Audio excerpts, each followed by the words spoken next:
Hello दोस्तों, तो कैसे हैं आप लोग। उम्मीद करता हूँ सब लोग बढ़िया होंगे। आज है 14 नवंबर। तो सबसे पहले आप सभी को बाल दिवस की हार्दिक शुभकामनाएं। आज से हमने इस चैनल पे कक्षा 12 की बायोलॉजी यानी कि बायोलॉजी स्टार्ट कर दी है और इस पे आपके लिए केमिस्ट्री भी मिलेगी। अब आज से हमने क्या किया है कि मतलब जितने भी बायोलॉजी के इंपोर्टेंट टॉपिक है उन टॉपिक को पढ़ाएंगे और जो भी उन टॉपिक से सवाल बनेंगे या फिर क्वेश्चन बनेंगे वो सब कराएंगे। तो इसीलिए आज मेरा पहला लेक्चर है। इसमें पहले लेक्चर में मैं बहुविकल्पीय जितने इंपोर्टेंट है वो कराने वाला हूँ और जितने अति लघु उत्तरीय हैं वो कराने वाला हूँ। इस वीडियो में आपके लिए जितने इंपोर्टेंट टॉपिक होंगे वो सब मिलने वाले हैं। आपको मालूम चल जाए कैसे कैसे क्वेश्चन आते हैं बोर्ड एग्जाम में, वो भी सब आपको मिलने वाले हैं। तो हम शुरू करते हैं, चलो। पहले चैप्टर है पुष्पी पादपों में लैंगिकरण। ये है पहला चैप्टर हमारा। सबसे पहले बात हम करते हैं पराग पहले क्वेश्चन की।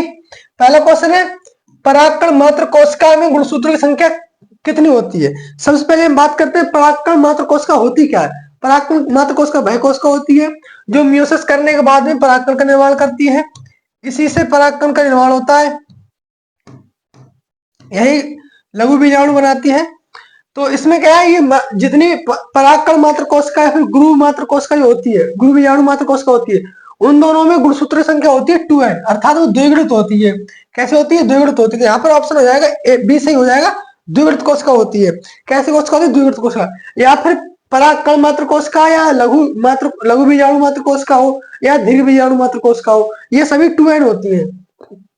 इसके बाद हम बात करते हैं दूसरा क्वेश्चन। दूसरा क्वेश्चन है बीजांड का वह स्थान जहां पर बीजांड ग्रंथ जुड़ा होता है, यानी उसे क्या कहते हैं? बीजांड का वह स्थान जहां पर बीजांड ग्रंथ जुड़ा होता है उसे क्या कहते हैं? तो पहले हम सबसे पहले जानेंगे बीजांड होता कैसा है।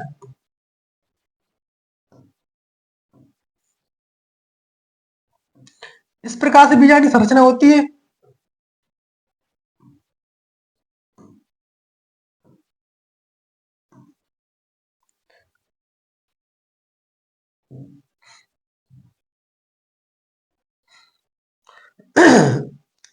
पहले हम बनाए बीजांड की संरचना।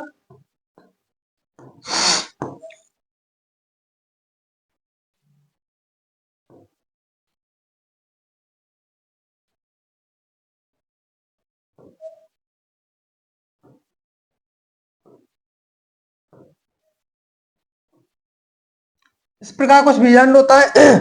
तो यहाँ पर हम बात करते हैं सबसे पहले जहां पर जुड़ा होता है, क्या जहां पर बीजांड जुड़ा होता है उसे क्या कहते हैं? तो जहां पर बीजांड जुड़ा होता है उसे कहते हैं, उसे क्या कहते हैं? पहले मैं ये क्या होता है? ये होता है निभाग, इसे कहते हैं निभाग। और ये होता है बीजांड द्वार।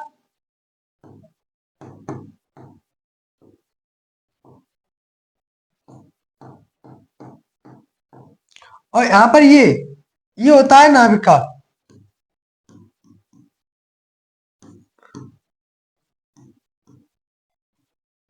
ये होता है नाभिका, ये होता है निभाग और ये होता है बीजांड ग्रंथ, बीजांड द्वार। तो यहाँ पर आप देखते हैं, यहाँ पर बीजांड ग्रंथ, जो बीजांड ग्रंथ है ये जुड़ा हुआ किससे? नाभिका जुड़ा हुआ है। यहाँ पर नाभिका है तो यहाँ पर क्वेश्चन जाएगा नाभिका। और इसमें बीच में केंद्रक होता है, ये इसमें बीच में केंद्रक होते हैं। तो यहाँ पे ये भी नहीं होगा, ये भी नहीं होगा और ये भी नहीं होगा, क्योंकि ये सबसे ऊपर है और माइक्रोपाल सबसे नीचे है। तो यहाँ पे ये नाभिका जुड़ा हुआ होता है। तो हमें ध्यान रखना है, इसमें दूसरे का ऑप्शन, दूसरे क्वेश्चन का ऑप्शन रहेगा बी। बात करते हैं क्वेश्चन की। अगला क्वेश्चन इसमें दे रखा है द्विनिषेचन से क्या तात्पर्य है।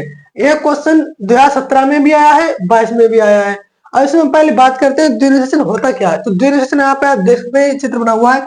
यह है भ्रूण कोश का चित्र। किसका? भ्रूण कोश का। यह है भ्रूण कोश का चित्र। और आपको ये तो पता ही होगा कि एक भ्रूण कोश में, जो परिपक्व भ्रूण कोश होता है उसमें 8 तो केंद्रक होते हैं, 8 केंद्रक होते हैं और 7 क्या होती है? 7 होती है सेल, 7 कोशिकाएं होती हैं, 7 सेल होती हैं। तो यहाँ पर 8 केंद्रक है, ये 8 केंद्रक है। और फिर 8 केंद्रक है। अब ये जो आपको दिख रहा है ये सॉरी, ये है, ये क्या होता है? ये होती है परागनलिका, ये होती है परागनलिका। इसमें क्या होता है? इसमें दो नर युग्मक होते हैं, एक ये नर युग्मक है, एक ये नर युग्मक है। अब ये नर युग्मक क्या करते हैं? पहला नर युग्मक होता है वो अंडकोशिका से। इसकी जो अंडकोशिका ये वाली, ये एग सेल से करता है रिएक्शन, मतलब एग सेल से अग्री करता है। और दूसरा नर केंद्रक है, ये करता है केंद्रक में, जो केंद्र में होती है, केंद्र में होती है दो सेल, केंद्र की, जो केंद्र में ये दो युग्मक है, इनसे करता है, इन केंद्रक से, केंद्र में दो केंद्रक होते हैं, इन सब क्रिया करता है। यहाँ पर ये क्रिया करके बनाता है भ्रूणपोष। जब इनकी देखो, इनकी क्रिया हुई है तो इसने निर्माण किया भ्रूणपोष का। इसने एग सेल से अभिक्रिया करके, एग सेल से अभिक्रिया करके कैसे बनाया जाइगोट। यहाँ पर बनाया युग्मनज, और यहाँ पर बन गया यहाँ पर बन गया भ्रूणपोष। तो यहाँ पर आप देख सकते हैं दो बार निषेचन हुआ है, एक बार इसने इससे निषेचन किया तो एक बार निषेचन हुआ है, और जब इस बार केंद्रक ने इससे निषेचन किया है तो दूसरी बार निषेचन हुआ है, तो इसी को कहते हैं द्विनिषेचन। तो अब यहाँ पे आप देखेंगे, यहाँ पर देखो दो नर युग्मकों का अंडकोशिका से संयोजन। यहाँ पर दोनों नर युग्मक अंडकोशिका से संयोजन नहीं कर रहे हैं, क्योंकि एक ने किया है अंडकोशिका से, दूसरे ने किया है द्वितीय केंद्रक से द्वितीय केंद्रक से किया है, तो यहाँ पे ये नहीं होगा। अब एक नर युग्मक का अंडकोशिका से तथा दूसरे का द्वितीय केंद्रक से संयोजन, यहाँ पर ये वाला ऑप्शन सही है, यहाँ पर बी ऑप्शन सही है। देखो पहले ने किया है नर युग्मक ने अंडकोशिका से, तो पहले ने अंडकोशिका से किया है, पहले ने किया अंडकोशिका से, तो पहला ये हो गया। और दूसरे ने तथा दूसरे का द्वितीय केंद्रक, दूसरे ने द्वितीय केंद्रक से अब क्रिया की है, यानी क्या किया, संयोजन किया है, दूसरे ने द्वितीय से किया है, और पहले ने किया है अंडकोशिका से। तो यहाँ पे ये वाला बी ऑप्शन सही हो जाएगा। नर युग्मक का अंडकोशिका से तथा दूसरे का सिनर्जेट से नहीं हो रहा, क्योंकि सिनर्जेट यहाँ पर होती है, ऐसी संरचना होती है यहाँ पर, ये सहायक कोशिका होती है, सहायक कोशिका होती है यहाँ पे, उपयोग सभी ये भी नहीं हो। यहाँ पर ऑप्शन होगा बी सही होगा यहाँ पर ऑप्शन। तो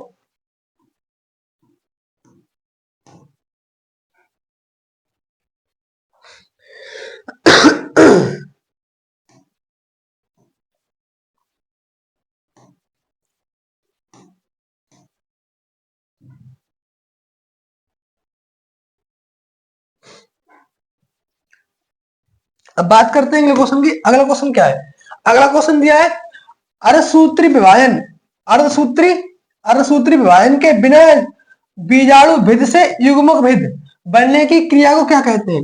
तो यहाँ पे आप देखिए, बिना अर्धसूत्री विभाजन के, यानी बिना अर्धसूत्री विभाजन के बीजाणु भेद से युग्मक भेद बनने की क्रिया को क्या कहते हैं। तो यहाँ पे आप देख सकते हैं बीजाणु भेद से युग्मक भेद बन रहा है, यानी बीजाणु भेद से युग्मक भेद बन रहा है। तो यहाँ पे ना तो एपोगैम होगी, ना गैमोगोनी होगी, और ना ही पॉलीएम्ब्रियोनी होगी, यहाँ पर होगी एपोस्पोरी। तो हमें ध्यान देना, यदि बीजाणु भेद से युग्मों को भेद बन रहा है तो वहां पर एपोस्पोरी होती है, वहां पर एपोस्पोरी होती है। अब बात अगला क्वेश्चन है चमगादड़ द्वारा परागण होता है। अब आपको ये तो पता ही है, परागण के लिए कई प्रकार के कारक होते हैं, एक जैविक कारक होते हैं, एक अजैविक कारक होते हैं।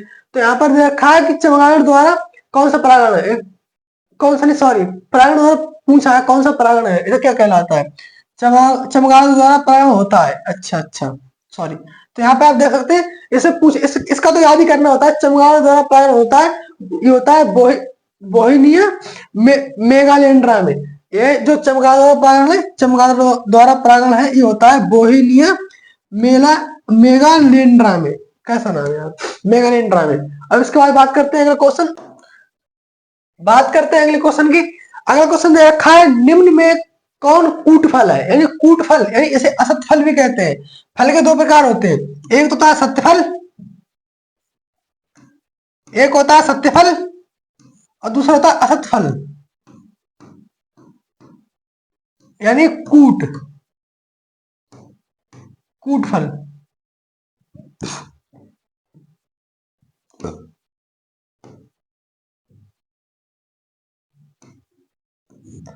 पहला होता है सत्य और दूसरा होता है असत्य।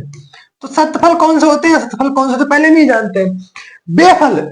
बेफल जैसे कि जो हमें पता है, जो फल का निर्माण होता है, वो होता है अंडाशय से।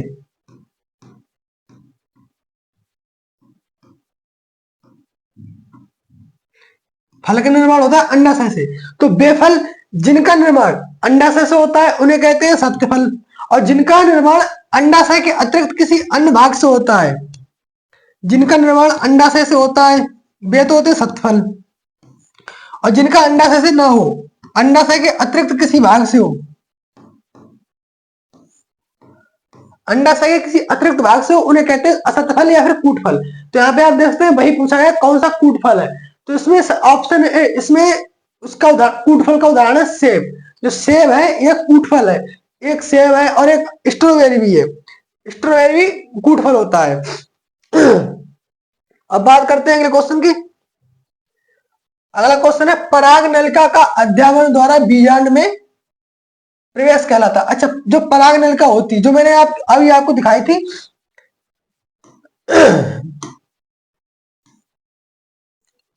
ये वाली जो ये नलिका है, ये जो नलिका है इसका निर्माण नहीं, इसका जो क्या बोला, इसका प्रवेश हो जाए, तो इसका प्रवेश एक तो यहां से होता है, एक तो निभागी सिरे से होता है, ये बीजांड सुरा है, ये है बीजांड द्वार, ये है निभागी भाग, और पूछा अध्यावरण से होता है, तो उसे क्या कहते हैं। यहाँ पर ही पूछा है इसका निर्माण, कहाँ है क्वेश्चन, यहाँ पूछा पराग नलिका का अध्यावरण द्वारा बीजांड में प्रवेश, यानी कि बीज से प्रवेश। जैसे ये तो निभागी भाग हो गया, ये बीजांड भाग हो गया, बीजांड द्वार भाग, और ये हो गया निभागी भाग। तो यहाँ से प्रवेश के लिए क्या कहते हैं, यहाँ से प्रवेश होता है उसे कहते हैं निभागी प्रवेश, निभागी युग्मन, या फिर और जो बीजांड द्वारा होता है उसे कहते हैं बीजांड प्रवेश। और ये भी नहीं है, ये भी नहीं है, तो यहाँ पर कोई सा भी नहीं है। यहाँ पर क्या है, यहाँ पे ये चारों ऑप्शन मतलब गलत है, इसमें कोई ऑप्शन नहीं दिया है, तो बीजांड द्वारा प्रवेश होता है, उसके लिए यहाँ पर कोई नहीं है, इनमें से कोई नहीं। इसके लिए कहते हैं अध्यावरण प्रवेश, यानी किसे कहते हैं मीजो।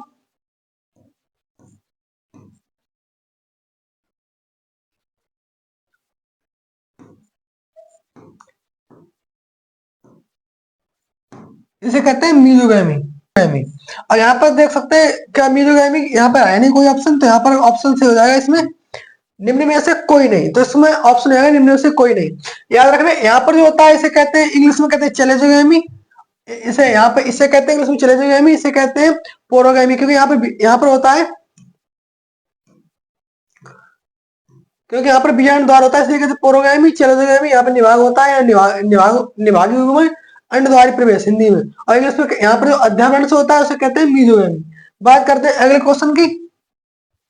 अगला क्वेश्चन है भारतीय भ्रूण विज्ञान के जनक है, यानी कि हम पूछा भ्रूण विज्ञान है वो भारत में जो भारतीय जनक कौन है, तो जगदीश चंद्र बोस ये भी नहीं है, डॉक्टर बीरबल साहनी भी नहीं है, हरगोविंद खुराना, यहाँ पर डॉक्टर पी महेश्वरी, यहाँ पर पी महेश्वरी, यहाँ पे ऑप्शन डी सही है। इसमें हमें याद ही करना है कि भ्रूण विज्ञान के जनक कौन है, पी महेश्वरी, ठीक है, पी महेश्वरी। अगला क्वेश्चन क्या है, अगला क्वेश्चन है अनसेक जनन द्वारा फल का निर्माण होता है। अनसेक जनन द्वारा फल का निर्माण होता है। अब अनसेक जनन का मतलब क्या होता है, अब ये समझेंगे। अनसेक जनन का मतलब होता है बिना निषेचन के, अनसेक जनन का मतलब होता है बिना निषेचन के फल का निर्माण अनसेक जनन कहलाता है। बिना निषेचन के फल का निर्माण अनसेक जनन कहलाता है। अनसेक जनन किसमें होता है, यहाँ पर ऑप्शन, यहाँ पर उदाहरण है अंगूर में, यानी अनसेक जनन जो बिना निषेचन का जनन होता है वो अंगूर में होता है, तो इसमें ऑप्शन डी सही हो जाएगा। बात करते हैं अगले क्वेश्चन की। अगला क्वेश्चन है घोंगे द्वारा परागण कहलाता है, यानी घोंगे द्वारा परागण होता है उसके लिए क्या कहते हैं, तो घोंगे द्वारा परागण होता है उसके लिए क्या कहते हैं, उसके लिए कहते हैं मैक्लोफिली, सॉरी हाँ, इसे कहते हैं मैक्लोफिली। ये ऑप्शन ए सही है इसमें। हाइड्रोफिली ये जल द्वारा परागण होता है, एनियोफिली ये भी नहीं है, और जूफिली जानवर द्वारा होता है, ये भी नहीं है। तो यहाँ पर क्या है, मैक्लोफिली, मिटना भैया, यहाँ पे मेलेकोफिली ऑप्शन सही है, मेलेकोफिली ये ऑप्शन सही है, घोंगे द्वारा परागण मेलेकोफिली कहलाता है। इसके बाद हम बात करते हैं चींटी द्वारा परागण को क्या कहते हैं, चींटी द्वारा परागण तो उसको क्या कहते हैं, तो यहाँ पे देखते हैं चींटी द्वारा कहते हैं मरने को। देखो एंटोफिली ये होता है जो मतलब कीटों द्वारा होता है, कीटों द्वारा, जैसे मतलब इंसेक्ट द्वारा तो उसे कहते हैं एंटेमोफिली, और जानवरों द्वारा यानी जो होता है जंतु द्वारा उसे कहते हैं जूफिली, और जो मर्मिकोफिली है ये होता है चींटियों द्वारा, मर्मिकोफिली होता है चींटी द्वारा, और मेलेकोफिली होता है चमगादड़ों द्वारा। तो ये हमें सब याद रखने पड़ेंगे। यहाँ पर ये ऑप्शन सी सही है, मर्मिकोफिली ये चींटी द्वारा परागण होता है। अब बात करते हैं अगला क्वेश्चन है भ्रूण कोश की कोशिकाएं होती हैं। या तो इस प्रकार से क्वेश्चन आएगा, या क्वेश्चन आएगा आवर्तबीजी पौधों में भ्रूणपोष होता है, यानी इसमें भी कोशिकाओं की बात की कितनी होती है, द्विगुणित होती है, अगुणित होती है, फिर बहुगुणित होती है, या फिर त्रिगुणित होती है। तो सबसे पहले हम जानेंगे भ्रूणपोष होता क्या। तो मैंने अभी आपको दिखाया था यहाँ पर ये चित्र, ये वाला चित्र है, ये वाला यहाँ पर आप देख रहे हैं, ये वाला जो चित्र बना है, ये 1 2 3, यहाँ पर 3 कोशिकाएं, 2 तो द्वितीय केंद्र का, 2 कोशिकाएं द्वितीय केंद्र की है, और एक ही नरयुग्मक है, नरयुग्मक केंद्र का है। तो यहाँ पर 3 केंद्रक हो गए। इसे एंडोस्पर्म कहते हैं, हिंदी में भ्रूणपोष। क्या कहते हैं? भ्रूणपोष। भ्रूणपोष नरयुग्मक को, सॉरी, एंडोस्पर्म को हिंदी में कहते हैं भ्रूणपोष। तो यहाँ पर भ्रूणपोष में कितनी 3 कोशिकाएं हैं। और भ्रूणपोष का काम क्या होता है? भ्रूणपोष भ्रूण के लिए पोषण प्रदान करता है, इसीलिए इसे भ्रूणपोष कहते हैं। तो यहाँ पे आप देखें, तीन कोशिकाएं। तो यहाँ पर पूछा है कि कितनी कोशिकाएं होती हैं, भ्रूणपोष में कितनी कोशिकाएं होती है। तो यहाँ पे ना तो 2 होती है और ना बहुगुणित होती है, 3 होती है इसमें। तो इसमें त्रिगुणित या फिर 3n। यहाँ पर कभी कभी 3n भी पूछ सकता है। जैसे यहाँ पे होगा सॉरी, यहाँ पर लिखा होगा 2n, यहाँ पर 3n, यहाँ पर होता है, यहाँ पर तो बहुगुणित में क्या होगा, और यहाँ पर n होता है। तो यहाँ पर हमारा क्वेश्चन ऑप्शन होगा सही 3n। अब बात करते हैं अगले क्वेश्चन की।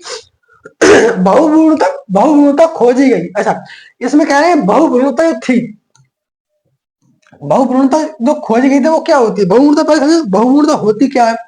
एक बीज के अंदर, कोई एक बीज है, एक बीज के अंदर एक से अधिक, यानी एक बीज के अंदर एक से अधिक भ्रूण का होना, एक बीज के अंदर एक से अधिक भ्रूण का होना बहुभ्रूणता कहलाती है। ये खोजी किसने दी सबसे पहले? ये खोजी थी ल्यूवेनहॉक ने। अगर क्वेश्चन आता है बहुभ्रूणता किसने खोजी, तो ऑप्शन होगा इसमें ल्यूवेनहॉक द्वारा खोजी गई थी। अगले क्वेश्चन की हम बात करते हैं। इसमें लिखा है प्रतिमुख कोशिकाएं। प्रतिमुख कोशिकाएं वे होती हैं जो उपस्थित होती हैं। अब पहले हम जानेंगे प्रतिमुख कोशिकाएं होती कौन सी हैं। तो हम सबसे पहले बात करते हैं प्रतिमुख कोशिका। मैं आपको चित्र दिखाता हूँ, ये रहा चित्र। ये चित्र है, यहाँ पे आप देखते होंगे, ये इसे हटाऊं पहले, ये वाला चित्र है, देखो ये वाला चित्र है, ये है भ्रूण कोश का चित्र। भ्रूण कोश का चित्र है, इसमें प्रमुख कोशिकाएं कौन सी हैं अब पहले जानेंगे। ये वाली जो कोशिकाएं दिख रही है आपके लिए, ये वाली जो निभागीय ओर की ओर है, निभाग भाग की ओर है, निभाग की साइड है, जो निभाग की साइड कोशिकाएं इन्हें कहते हैं प्रमुख कोशिकाएं। और ये जो कोशिकाएं आपको दिख रही है बीजांड द्वार के साइड, ये है बीजांड द्वार।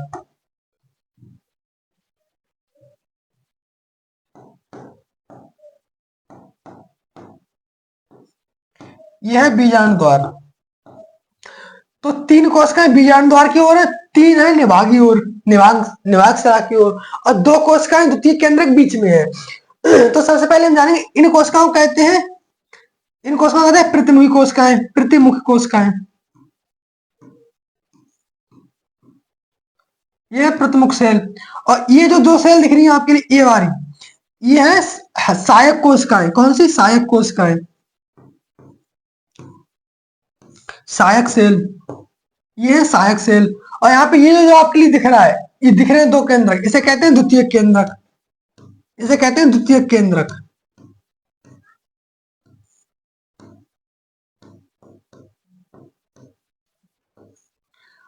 ये इसे कहते हैं द्वितीय केंद्रक। अब आपसे क्वेश्चन में क्या पूछा है? क्वेश्चन में पूछा है कि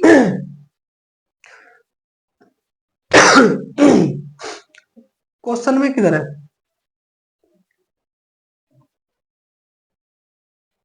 क्वेश्चन में पूछा है प्रतिमुख कोशिकाएं वे होती हैं जो उपस्थित होती हैं निवाक की ओर, अंड द्वार छोर की ओर, मध्य में, या इनमें से कोई नहीं। तो अभी हमने देखा था सबसे पहले,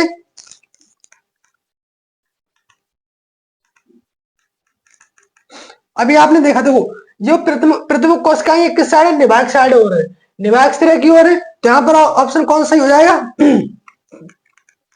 यहाँ पर ऑप्शन सही हो जाएगा, फिर यहाँ पर ऑप्शन सही होगा निभाग सिरे की ओर। तो कौन सा? इसमें ऑप्शन ए सही हो जाएगा, क्योंकि अंड द्वार छोड़ तो कौन सी सहायक कोशिकाएं होती हैं? यहाँ पर होती है सहायक कोशिकाएं, सहायक सेल होती हैं। और मध्य में कौन सा होता है? मध्य में होता है द्वितीय केंद्रक। मध्य में होता है द्वितीय केंद्रक।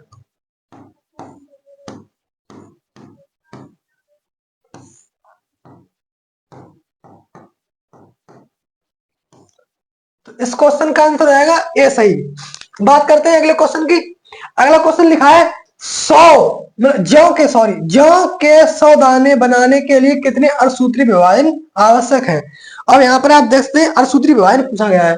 तो सबसे पहले हम जानेंगे कि दाने कैसे, इसका प्रोसेस क्या है। तो सबसे पहले हम बात करते हैं लघु बीजाणु। लघु बीजाणु मात्र सेल, यहाँ पर बात करते हैं लघु बीजाणु मात्र सेल की बात करते हैं, मात्र कोश का बात करते हैं। हाँ, मात्र सेल है, कोश का बात आएगा। और यहाँ पर हम बात करते हैं गुरु बीजाणु मात्र कोश का। गुरु बीजाणु मात्र कोश का।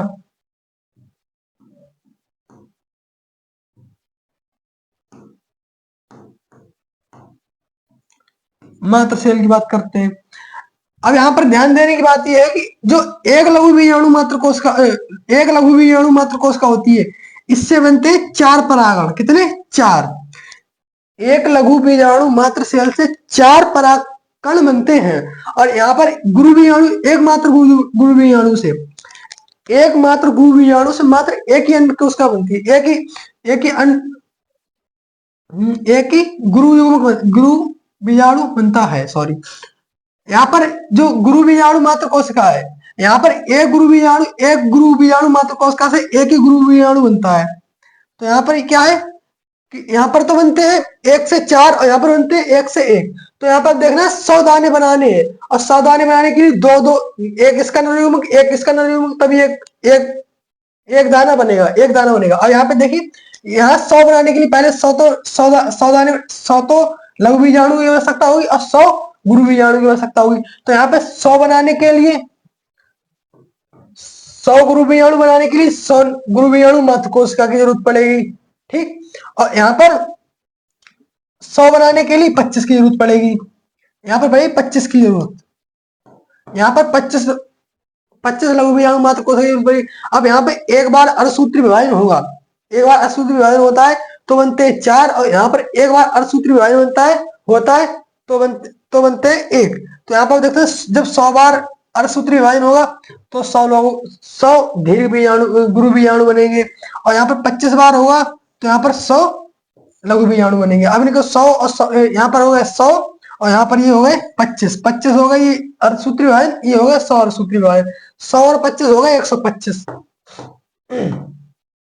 100 और 25 125 हो गया। तो यहाँ पे कितने अर्धसूत्री विभाजन करने होंगे हमारे लिए? 125 अर्धसूत्री विभाजन करने होंगे। यहाँ पर आपको समझ में आया होगा, दोबारा ध्यान दें। एक लघु बीजाणु से मात्र एक लघु बीजाणु से अर्धसूत्री विभाजन होता है तो 4 लघु बीजाणु बनते हैं।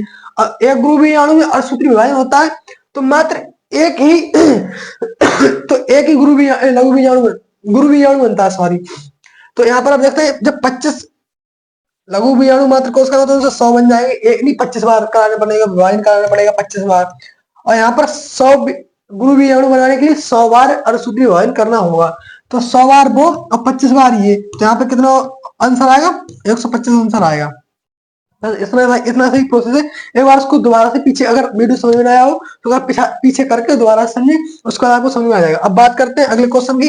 अगला क्वेश्चन इसमें है द्विनिषेचन क्रिया होती है। अब बात करते हैं द्विनिषेचन क्रिया होती है, जो अभी मैंने आपको दिखा था दोहरा निषेचन, इसे दोहरा निषेचन भी कहते हैं। द्विनिषेचन के लिए क्या कहते हैं? दोहरा निषेचन कहते हैं,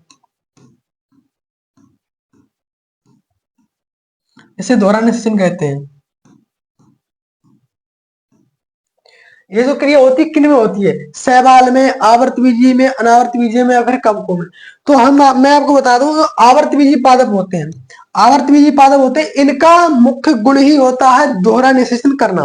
तो यहाँ पर ऑप्शन इसमें बी सही हो जाएगा। शैवालों में भी नहीं होता है, अनावर्तबीजीय में भी नहीं होता है और कवकों में भी नहीं होता है। यहाँ पर द्विनिषेचन क्रिया होती है मात्र आवर्तबीजीय पादपों में।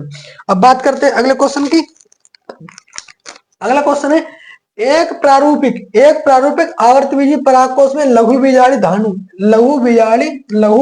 धानियों की संख्या, लघु बीजाणु धानियों की संख्या कितनी होती है? एक जो आवर्तबीजीय पादप होता है, पादप होता है, उसके परागकोश में कितनी लघु बीजाणु धानी होती है? तो सबसे पहले लघु बीजाणु लघु बीजाणु धानी क्या होती है वो जानेंगे। परागकोश होता है, परागकोश को हम काटते हैं तो कुछ इस प्रकार की संरचना बनती है।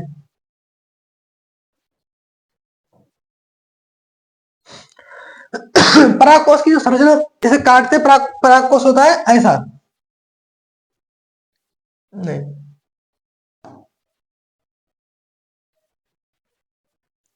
इस प्रकार का होता है परागकोश। तो हम इसके लिए इस प्रकार से काटते हैं, इस प्रकार से काटते तो ऐसा दिखाई देता है। तो इसमें एक तो लघु बीजाणु धानी यहाँ पे होती है, एक यहाँ पे होती है, एक यहाँ पे होती है, एक यहाँ पे होती है। तो एक आवर्त बीजी परागकोश में कितनी लघु बीजाणु धानी होती है? 4 होती है। तो यहाँ पे ऑप्शन हो जाएगा डी सही। यहाँ पे डी ऑप्शन सही होगा कि एक लघु बीजाणु, एक परागकोश में 4 लघु बीजाणु धानियां होती हैं। और अगला क्वेश्चन है, इसके बाद अगला क्वेश्चन है 200 लघु बीजाणुओं के निर्माण के लिए प्रक्रियात्मक लघु बीजाणु मात्र कोशिकाओं में कितने अणुसूत्री विभाजन होंगे? अच्छा, अब यहाँ पे कह रहे हैं लघु बीजाणु मात्र कोशिका है, इसमें 200 लघु बीजाणु बनाने के लिए, 200 लघु बीजाणु बनाने के लिए कितने अणुसूत्री विभाजन कराने होंगे? तो मैंने अभी आपको बताया था एक लघु बीजाणु से 4 बनती है, एक बार हम कराते हैं, एक बार अणुसूत्री विभाजन कराते हैं तो 4 लघु बीजाणु बनते हैं। और यहाँ पर दे रखे हैं 200, तो यहाँ पर 200 लघु बीजाणु दे रखे हैं।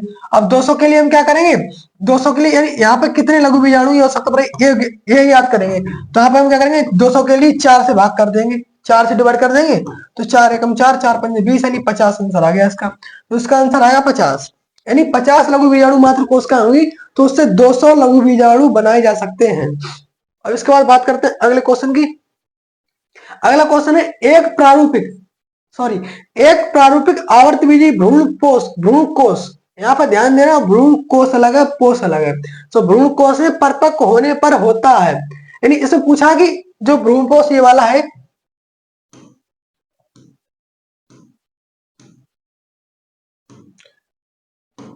यहाँ पर जो भ्रूणपोष की संरचना है, जो ये संरचना है भ्रूणपोष की, ये परिपक्व होता है तो इसमें क्या होता है ये पूछा है। तो इसमें ध्यान देना, जब ये परिपक्व होता है तो उसमें 8 तो कोशिकाएं होती हैं, 1 2 3 4 सॉरी 8 नरयुग्मक, 8 होते हैं युग्म। इसमें क्या होता है, 8 तो सेल 8 होते हैं, 1 2 3 4 5 6 7 8, 8 तो होते हैं क्या केंद्रक, इसमें 8 केंद्रक होते हैं। मैंने ये बताया भी था आपके लिए थोड़ी देर पहले, 8 तो केंद्रक होते हैं। और इसमें कोशिका होती है 7। देखो कोशिका कितनी, 1 कोशिका, 2 कोशिका, 3 कोशिका, 4 5 6 कोशिका ये, और एक ही पूरी कोशिका ये वाली है, ये वाली पूरी एक कोशिका है। तो कितनी कोशिकाएं हुई, 7 कोशिकाएं होती हैं इसमें, यानी 7 सेल होती हैं और 8 होते हैं केंद्रक। तो इसमें यही पूछा गया कि यानी परिपक्व भ्रूण कोश में, इसमें पूछा है परिपक्व भ्रूण, एक प्रारूपिक आवर्ती भ्रूण कोश में परिपक्व होने पर होता है 7 न्यूक्लियाई, यानी 7 केंद्रक होते हैं, 8 कोशिकाएं होती है, नहीं होता है।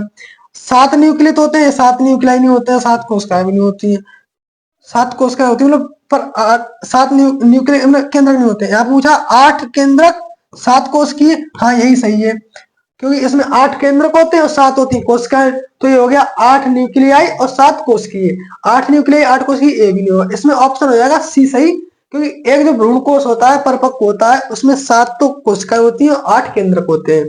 बात करते हैं अगले क्वेश्चन की। अगला क्वेश्चन दिया है पुष्पी पादप का कौन सा भाग अगुणित होता है, यानी अगुणित का मतलब एन का मतलब होता है अगुणित होता है। तो कौन सा भाग है जो अगुणित होता है? तो सबसे पहले जड़ की बात करते हैं। तो जड़ क्या होता है, ये भी कोशिका और ऊतकों से बनता है, और ऊतक और कोशिका तो पता है आपके लिए अगुणित नहीं होती है वो। और पत्ती भी ऊतकों या फिर कोशिकाओं से बनती है, तो कोशिकाओं में 2n होते हैं, तो ये भी नहीं होता है। तो जड़ भी 2n होती है और पत्ती भी 2n होती है, यानी 2n द्विगुणित होती है। और बात करते हैं युग्मनज। युग्मनज क्या होता है, एक अंड कोशिका होती है, एक अंड सेल, और एक होता है मतलब नरयुग्मक, एक नरयुग्मक होता है, नरयुग्मक। इन दोनों के संयोजन से बनता है 2n, इसे ही कहते हैं युग्मनज, जाइगोट कहते हैं इसे, इंग्लिश में युग्मनज के लिए जाइगोट कहते हैं। तो एक ये n होता है और एक ये एन होता है, अभी एन एन में 2 एन होता है, तो यहाँ पे युग्मनज भी नहीं होगा। तो यहाँ पर कौन सा होगा? नर युग्मक, केवल और केवल नर युग्मक। यहाँ पर क्या है? यहाँ पर अगुणित है, और बकाया ये तीनों 2n है। तो यहाँ पर सही ऑप्शन हो जाएगा नर युग्मक का। तो यहाँ पर ऑप्शन होगा सही नर युग्मक, यानी नर युग्मक है वो एन होता है, यानी कि अगुणित होता है। इसके बाद हम बात करते हैं अति लघु उत्तरीय प्रश्न। अब यहाँ से आपके लिए मैंने 20 क्वेश्चन 20 कराए थे, लगभग 20, हाँ 20 ही है, 20 मैंने बहुविकल्प के लिए आपके लिए करा दिए हैं। अब इसके बाद बात करते हैं अति लघु क्वेश्चन की बात करते हैं। अति लघु उत्तरीय प्रश्न जो है वो कौन से? सबसे पहले पहला क्वेश्चन है इसमें, पहला क्वेश्चन दे रखा है लघु बीजाणु धानी की सबसे भीतरी परत क्या कहलाती है, इसका क्या महत्व है? या फिर क्वेश्चन आएगा टेप्टम कहाँ स्थित होती है, इसका क्या कार्य है? टेप्टम का कार्य पूछ लेगा। अच्छा देखो, इसमें पहले हम बात करते हैं मतलब कि परत कितनी होती है, लघु बीजाणु धानी में कितनी परतें होती है। तो लघु बीजाणु धानी होती है उसमें परतें होती है, मैंने अभी आपके लिए लघु बीजाणु धानी का वो बनाया था चित्र, वही दोबारा बनाता हूं। ये रही लघु बीजाणु धानी, ये है लघु बीजाणु धानी। एक लघु बीजाणु धानी की बात करते हैं, इसमें कई परतें होती हैं। यहाँ पर होती है 4 परतें। पहली सबसे बाहरी जो परत होती है उसे कहते हैं बाह्य परत, और जो होती है बीच में परत होती है उसे कहते हैं मध्य परत, और लास्ट अंत में होती है उसे कहते हैं अंतः परत, और सबसे लास्ट में होती है चौथी जो परत होती है, सबसे भीतरी परत होती है, उसे कहते हैं टेपिटम। तो हम यहाँ पे बात करते हैं केवल टेपिटम के बारे में बात करते हैं। टेपिटम के बारे में पूछा गया है, यानी इसमें पूछा सबसे भीतरी परत क्या होती है, सबसे भीतरी परत होती है उसे कहते हैं टेपिटम, और उसका महत्व पूछा है और उसका कार्य पूछा है, तो इसकी हम बात करते हैं। लघु, इसमें आंसर है लघु बीजाणु धानी की सबसे भीतरी परत टेपिटम कहलाती है, यानी जो सबसे भीतरी परत है वो टेपिटम कहलाती है। इसे कहते हैं टेपिटम। इस परत की कोशिकाएं विकसित होते इस परत की कोशिकाएं विकसित होते परागकण को पोषण प्रदान करती हैं, यानी जो इस लघु बीजाणु धानी में परागकण बन रहे हैं, जो परागकण बनने इसके लिए पोषण प्रदान कराने का कार्य करती है, और यह परागकणों के बाह्यचोल एक्जान का निर्माण करते हैं। वो भी मैं आपके लिए परागकण की संरचना पढ़ाऊंगा, उसमें आपको बताऊंगा कि जो एक्जान बाहर होती है, एक परागकण है, ये परागकण है, इसके इसके बाहर होती है कुछ कोश, वो इसके बाहर होती है लेयर, इसके बाहर परत होती है, 2 परत होती है, एक होती है एक्जान, एक होती है इंटाइन। तो इंटाइन होती है ये वाली, और एक्जान होती है बाहर वाली। तो एक्जान का निर्माण भी टेपिटम द्वारा होता है। तो यहाँ पे इसका कार्य हो जाएगा कि यह परागकणों के बाह्यचोल के निर्माण में भी सहायक होती है। ये हो गया अति लघु क्वेश्चन। अब इसके लिए अपने हिसाब से लिख भी सकते हैं। बाहरी अंत सबसे अंदर की परत होती है उसे टेपिटम कहते हैं, उसका कार्य होता है जो परागकण होते हैं पोषण प्रदान करना, और इसकी परागकण की बाह्य संरचना होती है वो भी टेपिटम बनाने का काम करती है। इसके बाद अगला क्वेश्चन है बहुभुणता क्या है। तो बहुभुणता मैंने अभी आपको पिछले एक क्वेश्चन बताया भी था।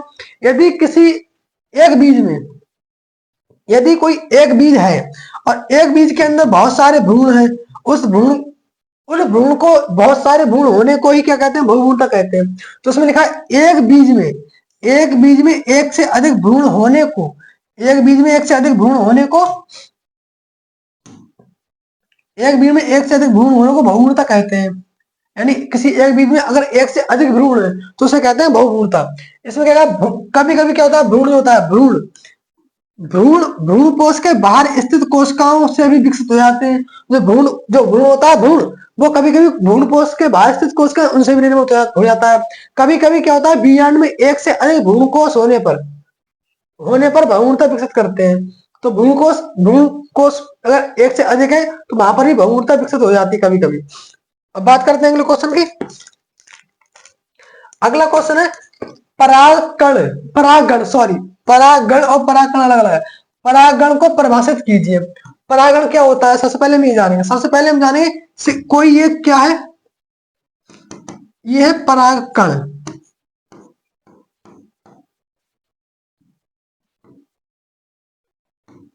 ये है परागकण, और यहां पर ई है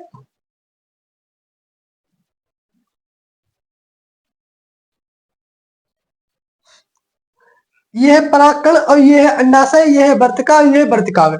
किसी परागकण का किसी परागकण का उड़कर उसी जाति के, किसी परागकण का उड़कर उसी जाति के वर्तिकाग्र यानी वर्तिकाग्र पर पहुंचना, यानी इसका परागकण का यहाँ पर पहुंचना ही परागण कहलाता है। तो इसमें देखेंगे परागकणों का परागकोश से मुक्त होकर उसी प्रजाति के, इसमें लिखा है उसी प्रजाति के पुष्प के वर्तिकाग्र तक स्थानांतरण या पहुंचना परागण कहलाता है। यह दो प्रकार का होता है, एक तो स्वपरागण, एक होता है परपरागण। स्वपरागण क्या होता है? पुष्प अपनी ही जाति से और अपनी एक ही पुष्प में हो जाता है। एक ही पुष्प ये वाला, कोई ये एक पुष्प ये, कोई एक पुष्प ये, इसी पर परागकण उपस्थित है, इसी पर ये वर्तिकाग्र, तो इसी का इसी पे आता है, इसे कहते हैं स्वपरागण। और यहाँ पे ये दूसरे पुष्प दूसरे मतलब पौधे का है, दूसरे पौधे का परागकण है और दूसरे पौधे का वर्तिकाग्र, तो यहाँ पर होगा जैसे कहते हैं परपरागण, यानी दूसरे पौधों के बीच होता है परागण, तो उसे कहते हैं परपरागण। और एक ही पौधे पर होता है परागण, उसे कहते हैं स्वपरागण। अब इसके बाद बात करते हैं अगला क्वेश्चन। अगला क्वेश्चन है जलीय परागण।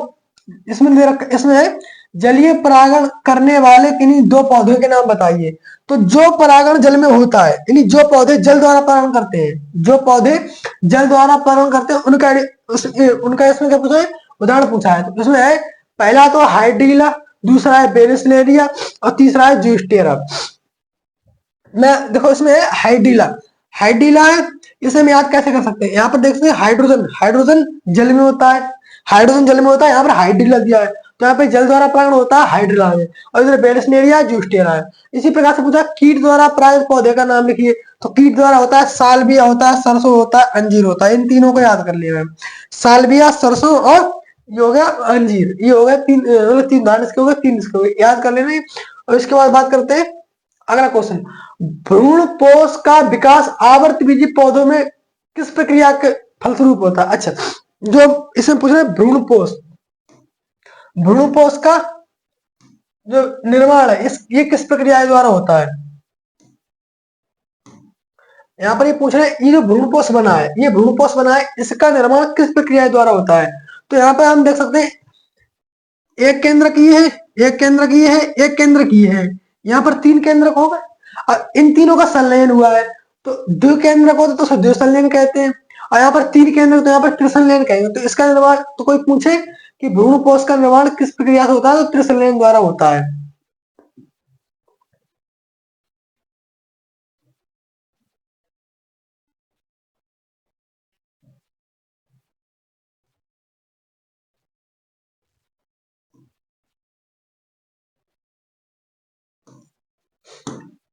यहाँ पर है कि भ्रूणपोष का विकास किस अभिक्रिया के द्वारा होता है? तो यहाँ पर होगा त्रिसंलयन, ट्रिपल फ्यूजन, ट्रिपल फ्यूजन। तो त्रिसंलयन के फलस्वरूप जिसमें एक नर केंद्र को होता है और नर केंद्र का संलयन द्वितीय केंद्र से होता है।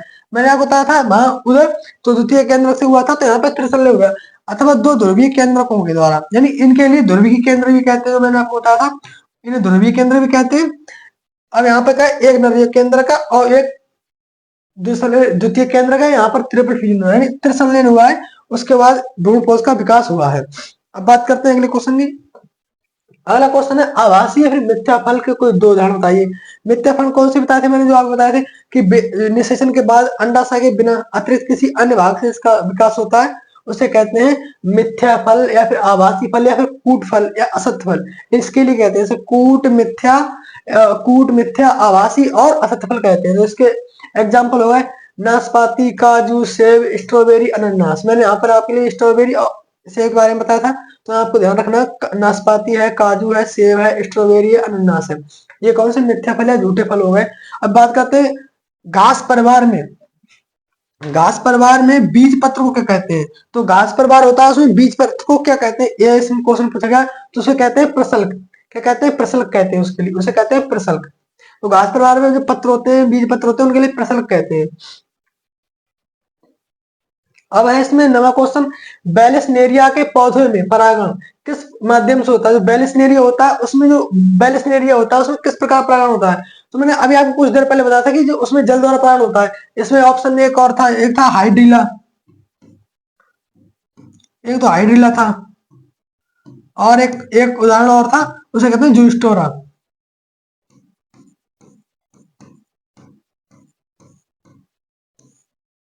एक था हाइड्रा, एक था जियोस्टोरा। अब बात करते हैं, अब इसमें एक क्वेश्चन आया है कि 112 लघु बीजाणुओं के निर्माण हेतु लघु बीजाणु मात्र कोशिकाओं में कितने असूत्री विभाजन होंगे। अच्छा वो ये क्वेश्चन में आपको बता था, एक से बनते हैं चार, तो 112 कितने से बनेंगे, इन्हें चार से डिवाइड कर देंगे। चार एकम चार, चार दूनी आठ, चार सत्ते 28, चार अट्ठो 32, सॉरी चार अट्ठो 32, यहाँ पर 28, चार एकम चार, चार दूनी आठ, दो, चार चार अट्ठो चार, चार अट्ठो 32, यहाँ पर 28। यहाँ पर कितने, यानी यहाँ पर 28 अणुसूत्री विभाजन होने कराने होंगे, तब यहाँ पर क्या बनेंगे, 112 लघु बीजाणु मात्र लघु बीजाणु का निर्माण होगा। अब अगला क्वेश्चन, अगला क्वेश्चन है पुष्पी पादप का कौन सा भाग अगुणित होता है। यानी वही क्वेश्चन है कि मतलब कौन सा होता है उसमें एक है, यानी मात्र सिंगल होता है, अगुणित होता है, बनन होता है। तो यहाँ पर होता युग्मक अगुणित होता है। युग्मक जो होता है, मैंने बताया था कुछ क्वेश्चन एक पहले बताया था कि उसमें अगुणित होता है ये, ठीक है। अब बात करते हैं अंड समुच्चय के निर्माण में कौन सहायक है। अंड समुच्चय किसे कहते हैं, ये जानो। देखो मैंने आपके ये तो पता है भ्रूणकोश होता है, भ्रूणकोश में यहाँ पर अंड कोशिका होती है, यहाँ पर सहायक कोशिका होती है दो, यहाँ पर तो सहायक कोशिका होती है, यहाँ पर होती है प्रतिमुख कोशिकाएं तीन होती हैं, और बीच में होता है द्वितीय केंद्र, यहाँ पर द्वितीय केंद्र होता है बीच में। अब यहाँ पर ये जो अंड कोशिका और ये सहायक कोशिका है, तो ये तीनों कोशिकाएं मिलकर, ये तीनों कोशिकाएं मिलकर सहायक कोशिकाएं और अंड कोशिकाएं मिलकर ये बनाती है अंड समुच्चय। क्या बनाती है, अंड समुच्चय।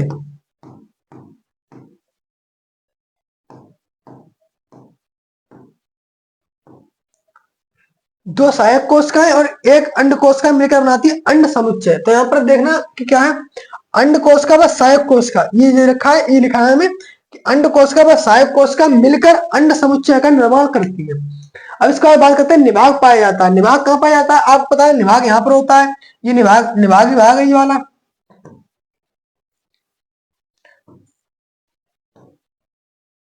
ये निभाग विभाग है, ये निभाग भाग तो है ये वाला। और ये पूछा निभाग पाया किस में जाता है, तो ये बीजांड में निभाग पाया जाता है, बीजांड में पाया जाता है। कहाँ पाया जाता है, बीजांड में निभाग पाया जाता है। बस इसी क्वेश्चन है पे समाप्त। इसके बाद बात करते हैं पुष्प में दल का क्या कार्य होता है। नहीं अब आपने पढ़ी होगी पुष्प की संरचना, पुष्प की संरचना पढ़ी होगी, तो उसमें दल का कार्य पूछा है कि मेरे पुष्प में दल का क्या कार्य है। तो पुष्प में दल का क्या कार्य होता है, पुष्प होता है इस प्रकार का, ऐसे ये कोई पुष्प ऐसे मान लो। अभी मैं आपको पुष्प बनाता हूँ।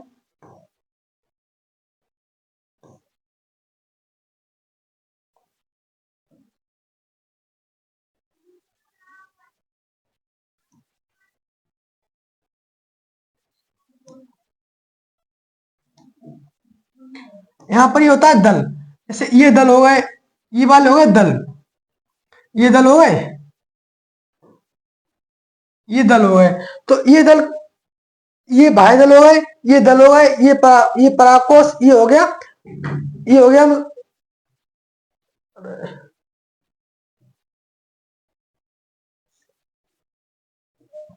ये स्त्री कैसर हो गया, ये पुंग कैसर हो गया, ये दल हो गया, ये बादल, ये पुष्पासन हो गया। तो इनका क्या कार्य होता है, ये पूछा गया कि मतलब दल का क्या कार्य होता है।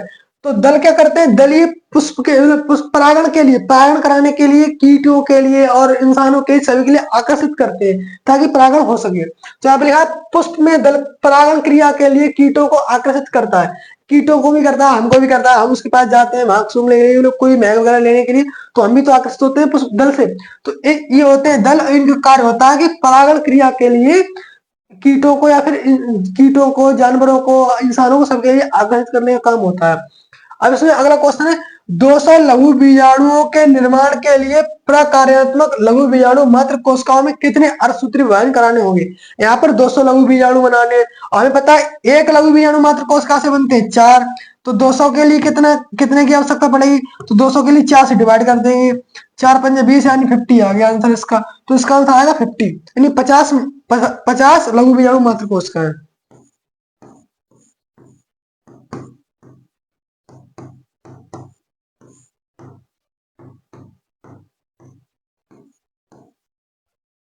ये इसका आंसर हो गया।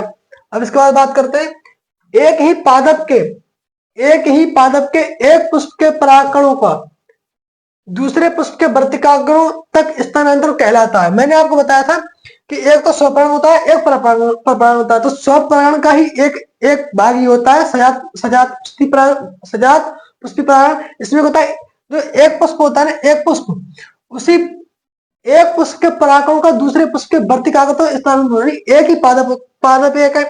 मान लो कोई ये पादप है, इसमें एक पुष्प ये है, ये नर पुष्प है, और एक पुष्प ये है, ये मादा पुष्प है।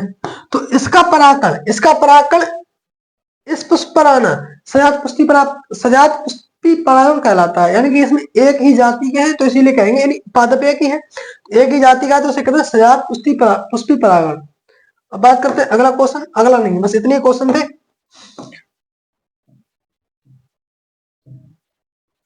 Thank you.